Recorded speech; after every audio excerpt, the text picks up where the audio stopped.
na tila mas paborito at pinapaboran di umano ng Kapamilya Network ang Katden kaysa sa Kim Pao dahil sa buhos na suporta rito. Pero umalma rito ang mga fanay ni Kathryn Bernardo at sinabi wala naman daw ganitong treatment talaga. Nako, magsasabog na naman tuloy ngayon ang ilang mga fanay ng dalawa.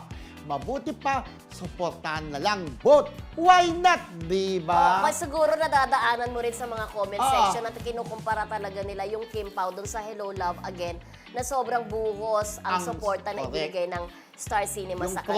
promo, di ba? Pero sabi nga, umalma nga yung mga fanay ng Katden na naiintindihan nila yung sentimiento ng mga fanay ng Kim. Pero sana daw, wag na lang daw mandamay ng ibang artista pa. Kasi pareho naman silang nasa network at wala naman daw kinalalaman si Kathryn kung ano ang nagiging problema ng ng production outfit, ng lahat-lahat.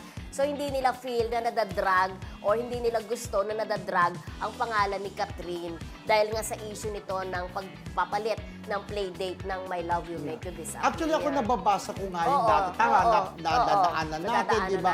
Pero yun nga, di ba, parang, syempre, yung pakiramdam din ng mga Kim Pao pa din na bakit itong Katden, di ba? Pero yun nga, di ba, nako-compare nila. Naiintindihan naman natin sila, di ba?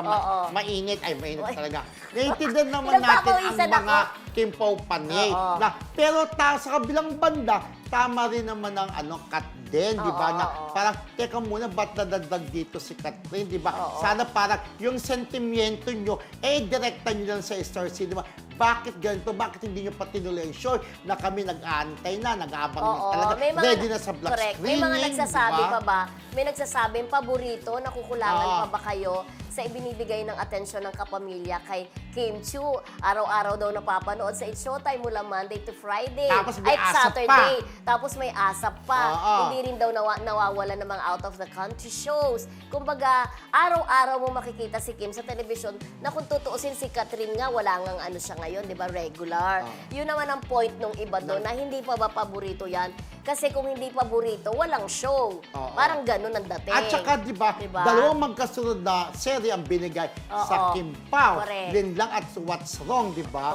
So, ayun nga, syempre isipin nila. Huwag na lang mag-away-away. Pero, sabi nga natin, lagi nating naiintindihan kung saan din naman ang gagaling yung Kim Pao. Kasi minsan yung arguments, kung saan-saan na pumupunta, di ba? Ang sentimiento lang naman nila, sana, kumbaga, ay naplano mabuti yung playdate, hindi nagbigay ng playdate para kahit papaano, napaghandaan nila. Katulad niya, nag-cancel sila ng mga flight nila, yung mga ganun-ganun. Natagang bumili ng tickets, ready na magbalik bayan. Kasi una nga po, sinabi October yan ipapalabas, My Love Will Make You Disappear. 2 beses na Sumunod, February 12, hindi na naman natuloy. So, naiintindihan natin ang mga Kim Pao na malungkot siya. Yung iba nga, di ba, umiiyak na, nakaka-chat na, hindi raw sila makakain, di ba? Kaya gano'n na sila ka-eager to watch yung movie ng Kim Pao. At naiintindihan naman natin sa kung may tampo sila sa Star Cinema. Pero pag susumamo nga ng ibang mga fanay ng Kathryn na sana, wag na din daw sanang inega pa.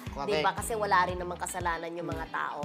Anyways. So, wag na po. So, ngayon, kung may sentimento kayo, naiintindihan naman namin Kim Pao, wag nyo lang din banggitin ang Kathryn. Kasi, syempre, sasagot ang mga Kathryn, ang mga Alden, mas lalala, di ba? imbes na magsuportahan, di ba? Pero huwag kayong mag-alala, siguradong suporta dun sa movie ng Kathryn ay siguradong ibibigay din naman sa Kim Pao yan for sure. Kasi nga, nagtiwala sila na sugalan na ipag-produce ng pelikula ang Kim Pao dahil alam naman nila na malakas ito at kikita ng bonggang-bongga. Let's just support, di ba? Silang dalawa. Yes. Pareho naman silang network, magkapatid sila sa network na yun. Ano naman si Kathryn at saka si Kim Chiu, hindi naman magkaaway din, di ba? Yes, break time muna.